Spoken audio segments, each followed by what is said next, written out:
afternoon and many thanks for staying tuned to West Africa, Democracy Radio, broadcasting on 94.9 FM and around the world on wadr.org. Welcome to Newslink. Here are the top stories. Gambians in Foni region demand the removal of Senegalese contingent of ECOWAS forces, say there is no conflict warranting their stay. What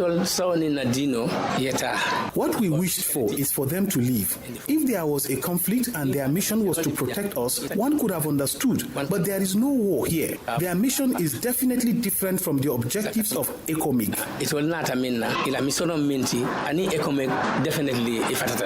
Nigeria's economy and education sectors among the most affected in the aftermath of a 10-day nationwide protest. Burkina Faso's Rapid Intervention Battalion neutralizes several terrorists in the Manning area of the country.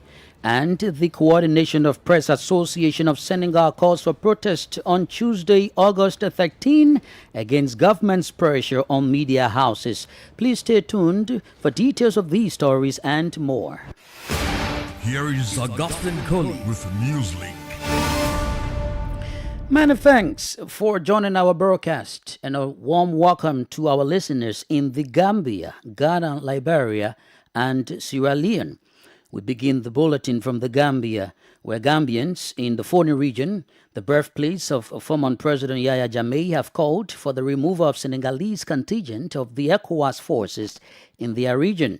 They argued that there is no conflict in the Gambia that warrants their stay in the area, while accusing them of pursuing rebels among the Gambia-Senegal border in the southern Senegalese region of Casamance.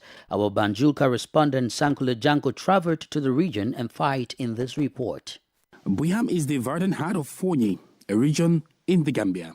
At the entrance of the town is an ECOWAS military checkpoint mounted by the Senegalese soldiers. There are over 50,000 people living in the Foni region. For years, the streets have been filled with murmurs of discontent as the presence of Senegalese forces, part of the ECOWAS troops, has become a point of contention.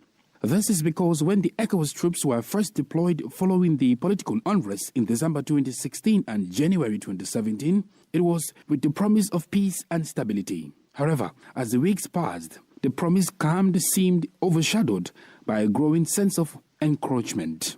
Abu Kali, a native of Buyam who lives a few meters away from the military checkpoint, does not see the reason for troops' presence in his community.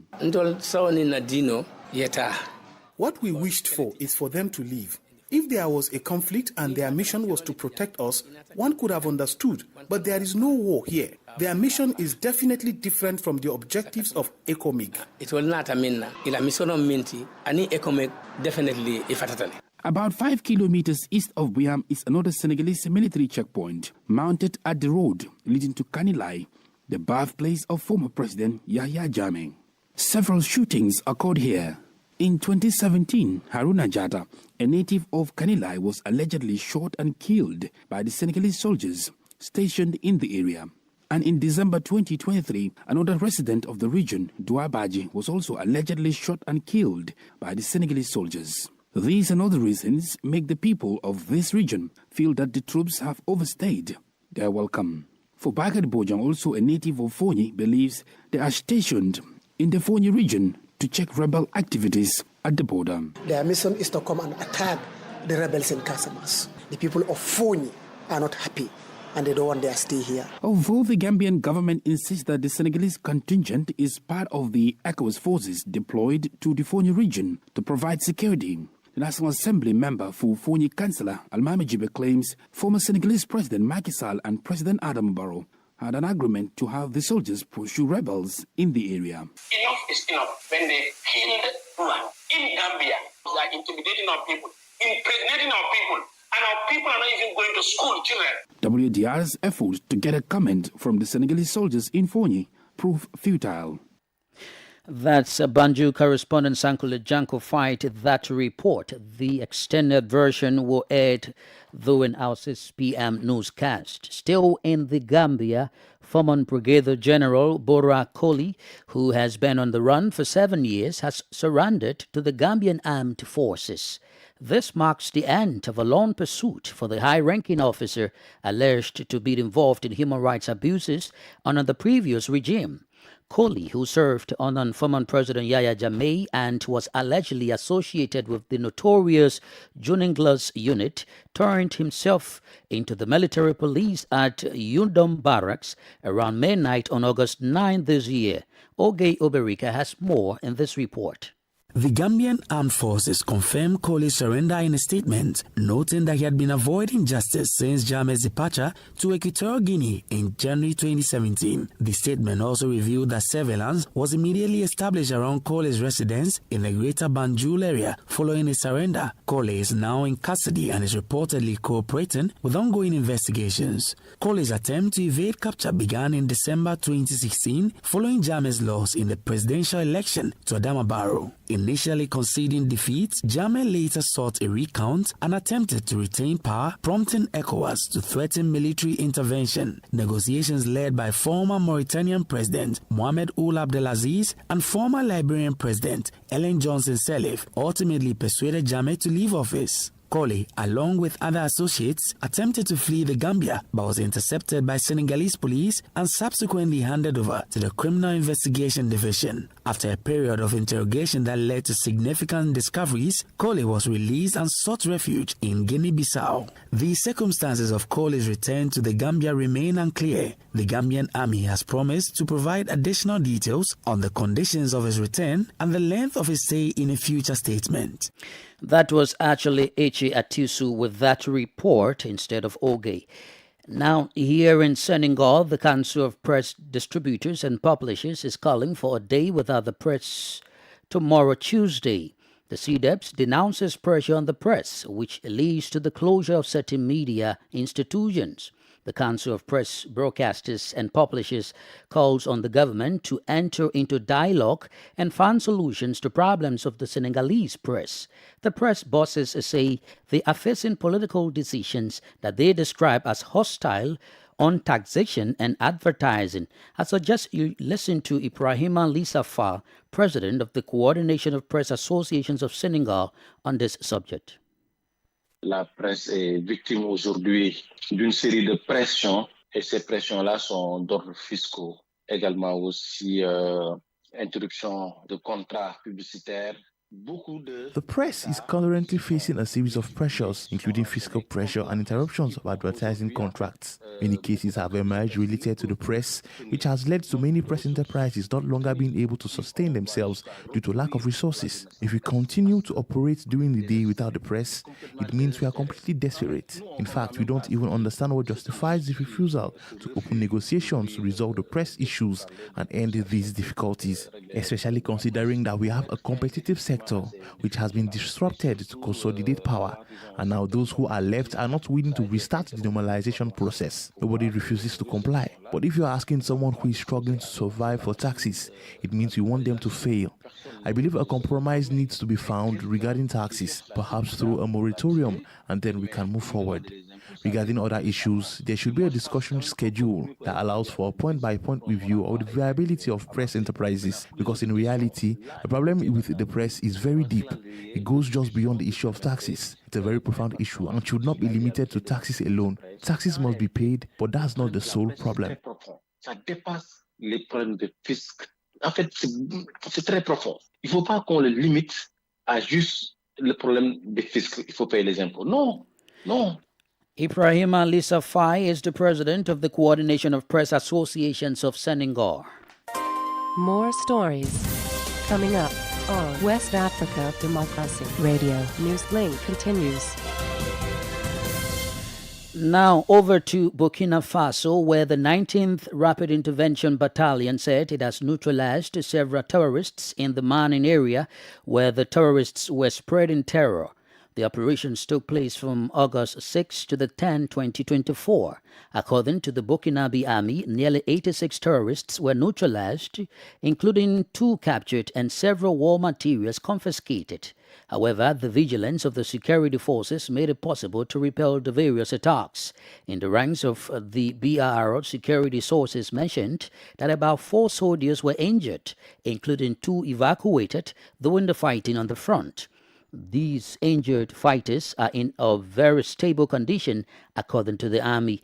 The Burkinabe authorities said they have put in place several significant measures to effectively combat any terrorist attack in the country of upright men. Let's now bring you some political stories, starting in Cote d'Ivoire, where with just over a year until the presidential election, political parties and civil society organizations are already forming alliances. This includes the Parti Démocratique de la Côte d'Ivoire, PDCR, led by Tidjane Cham, the parties of the African Republic of Laurent Gbagbo, and the Generations of the People's Solidarities of Guillaume Soro, and the Congress Pan-Africanist of Charles Blegoudé. The group aims to pressure the government to find consensual solutions to issues related to the electoral system. Francis Boniface has the details, fighting by WADR's Abidjan correspondent Albin Ade.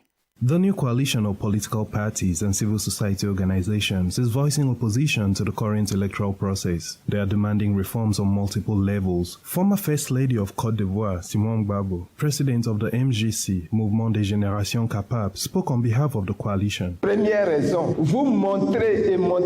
First, you are showing the entire Ivorian nation that we are a symbol. It is time to build unity among all these political organizations to achieve fair, democratic, inclusive, consensual, and peaceful elections in 2025. Secondly, we want to formally express our disagreements with how the Independent Electoral Commission, CEI, is conducting the revision of the electoral register. Members of the coalition are also calling on the Ivorian government to engage in inclusive dialogue, a call emphasized by the coalition spokesperson Simone Gbagbo. This dialogue should facilitate a thorough examination of key issues, resulting in the necessary and consensual electoral reforms across legal, constitutional, security, and financial aspects, paving the way for an inclusive, credible, and transparent election in 2025.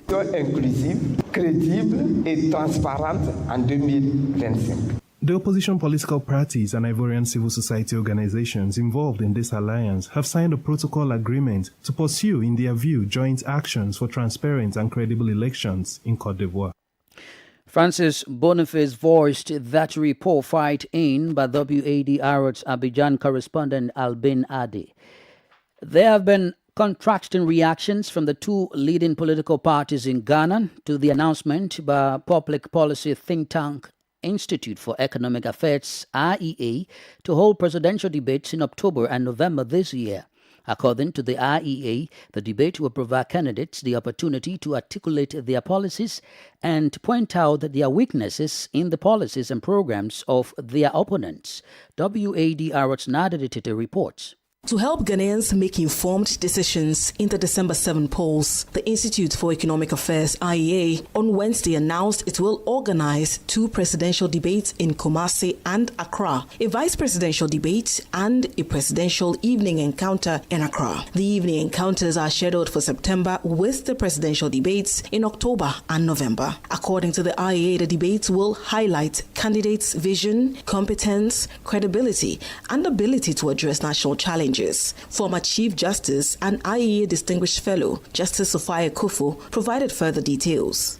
To provide a unique platform for presidential candidates to outline their policies and vision of governance for the country. 2, to inform and empower citizens when they reach the ballot box. It should not be eeny, meeny, miny, moe. The governing NPP has welcomed the announcement of the debates, aligning with an earlier challenge by their flag bearer, Vice President Dr. Mahmoud Bawumia, to the National Democratic Congress NDC candidate John Dramani Mahama. Alexander Fenyo-Marking is a majority leader in Parliament. If he says that we have not performed as a government, it is only through a debate that he can put the point across. We don't believe in rhetorics. If Dr. Bawumia has not performed, expose him through a debate. However, the opposition NDC remains firm in its decision not to participate, as stated by the deputy spokesperson for the Mahama campaign, Beatrice Annan. The NDC has a strategy for winning the 2024 election. We have our plan. We know how to get to the Ghanaian people, and we are saying that an IEA debate is not part of our strategy to win the 2024 election. While the two major political parties disagree, governance expert Dr. Frederick Odro believes such debates are crucial for shaping the electoral focus. It allows us to move away from unnecessary personality attacks to issue-based discussions of national issues. The IEA will announce the specific dates, times, and venues after consulting with the. That was Nadidi Titi, WADR's Accra correspondent reporting. You are listening to Newslink on West Africa, Democracy Radio 94.9 FM, Dakar, Senegal. Here is a reminder of the top stories. Gambians in Foni region demand the removal of Senegalese contingent of ECOWAS forces, say there is no conflict warranting their stay. Burkina Faso's Rapid Intervention Battalion neutralizes several terrorists in the Manning area of the country. The Coordination of Press Association of Senegal calls for protest on Tuesday, August 13, against government's pressure on media houses. Still ahead in the news, Nigeria's economy and education sectors among the key areas affected in the aftermath of a 10-day nationwide protest. We do have the press review, guest interview, and the sports news. Please stay with us. You are listening to West Africa Democracy Radio, broadcasting from Dakar, Senegal. Thanks for being with us. And as a reminder, we're streaming live on YouTube at WADRO and on Facebook, WADRO English Service. Let's now head to Nigeria, where the dust has barely settled on Nigeria's nationwide protests, which ravished the country from August 1 to the 10th. The demonstrations for it by this content with government economic policies left an indelible mark on the nation's economy, education, and social fabric. WADR's Usma Ona reports. People are afraid they don't know what they will meet on the road. So the business is so backslides. But people did not travel because of they want to know the outcome of the protest.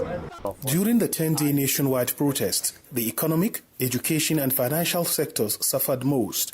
According to the Nigeria Bureau of Statistics, estimated losses from the major cities where the protests were most effective, economic losses exceed 500 billion naira, approximately $320,715,100, with hundreds of private businesses, government buildings and infrastructure reduced to rubble. Markets, banks and industries came to a standstill, causing investor confidence to plummet. Cosmos Uzodimma is an economic expert. It was a huge loss, which I don't know, recovering it when you consider the economic situation we are in Nigeria.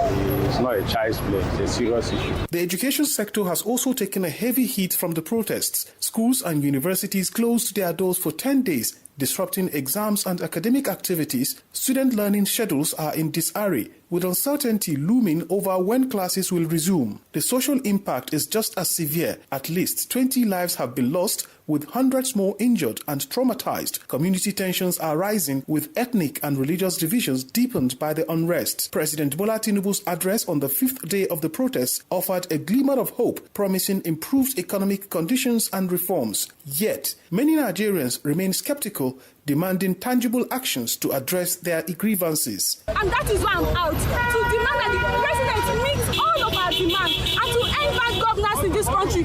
As Nigeria embarks on the arduous journey of rebuilding and recovery, critical questions linger. Will the government heed the protesters' demands? What measures will be taken to prevent future unrest? How will the economy be revitalized? For Newslink on West Africa Democracy Radio, Usman Umar reporting from Abuja. Now, Sierra Leone has assumed the presidency of the United Nations Security Council for the month of August 2024, taking over from Russia.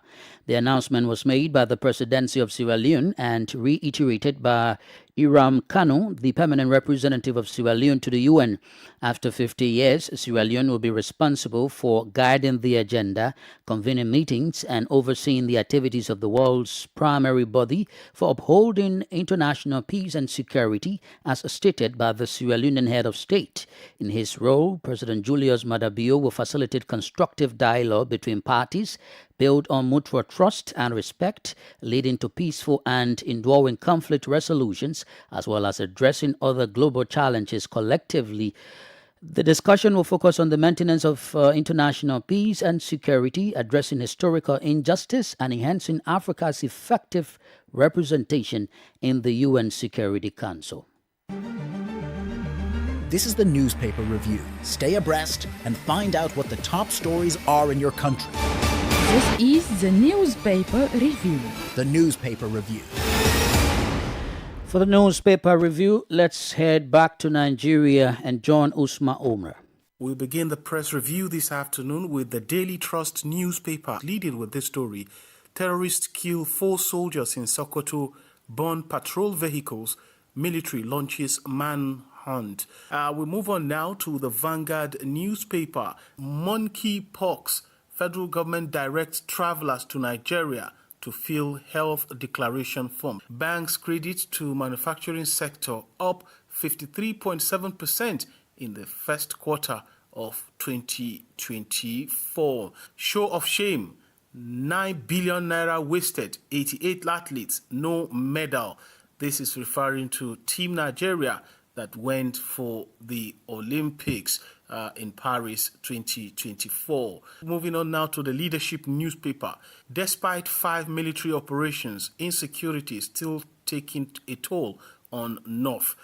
Detail is on page 5, but the operations are Operation Hadinkai, Operation Hadarin Daji, Operation Safe Haven, Operation Wild Punch, and Operation Wild Stroke ongoing. All of these operations are in the northern region, military operations per se, to be specific. And finally, we'll take a look at the Nation newspaper, which is leading with this story.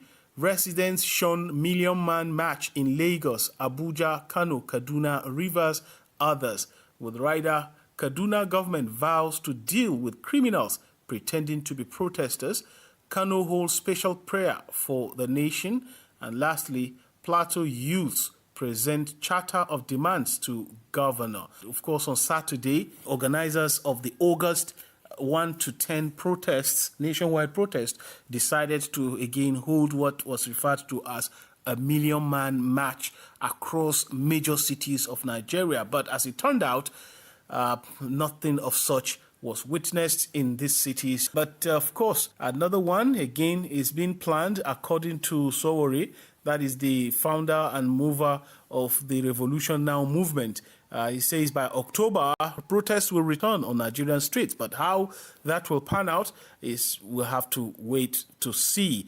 And this is the much we have for you on today's edition of the Press Review. It's back to you in the studios. Thank you, Usman, for the Press Review. Politics, analyses on major news, social matters, and all. This is a guest.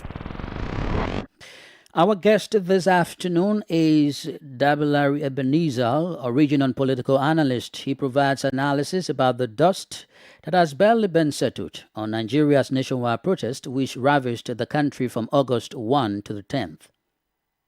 The way Nigerians make sense of their hardship is to blame the government for it. Is that what is going on can only be happening because we have bad people with bad intentions, people with poor governance ideas in the position of power.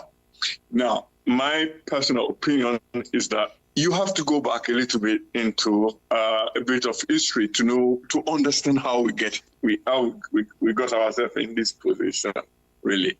And the blames should be equally shared by both the people who are protesting, the masses and everything, and the Nigerian leadership. The masses first because we have a wrong understanding of what government and governance is. We are turning government or governance into an NGO now where this is supposed to meet all our needs. And this idea of government as the solution to all our problems is also fed by politicians themselves. Why? Because they make promises that no government can actually keep anywhere in the world. Did the protesters achieve their objective after 10 days of protesting? So, no, absolutely. The simplest answer is no. Otherwise, they would not have been. They would not be talking about another protest in October, in a few months now. The reality, the reason why they cannot achieve their objective is that the government of the day has no choice but to introduce the reform. And perhaps the hope is that the next 2 months will be used by the government to communicate more around the policy, to introduce some reform at the government level. I mean, by reform here. How do these early protestations affect the Tinubu's administration, especially in its first year of governance? That is the $1 million question. You cannot quantify economically what the impact of could be on the government. Because the thing is, if you're government and you're going to introduce reform, you need the buy-in of your people for those reforms to be successful. The reason why you need the buy-in of those people is the confidence itself that, yes, you're on the right track. Is the confidence to say that, okay, all right, this decision we're making, what if the reform didn't yield the result? We would have lost the people's support, and we would not have an argument to win them back. He's Dabilari Ebenezer, origin and political analyst. Now, in the world of sports, when it comes to writing the history of the Confederation of African Football, the figure of Isa Hayatu will loom large. Following his death last week, the Cameroonian has been hailed as a steadfast and pan-African leader and the one who strongly defended the continent's interests over the course of his 29-year reign as CAF president. We've come to the end of this edition of Newslink on West Africa Democracy Radio, broadcasting from Dakar, Senegal. Thank you for listening. And many thanks to Krista Mukidi and Wadr for the technical assistance. Do interact with us via our social media platforms, formerly Twitter, Instagram at WADR News, and on Facebook, WADR English Service. I am Augustine Cully. Good afternoon. And many thanks to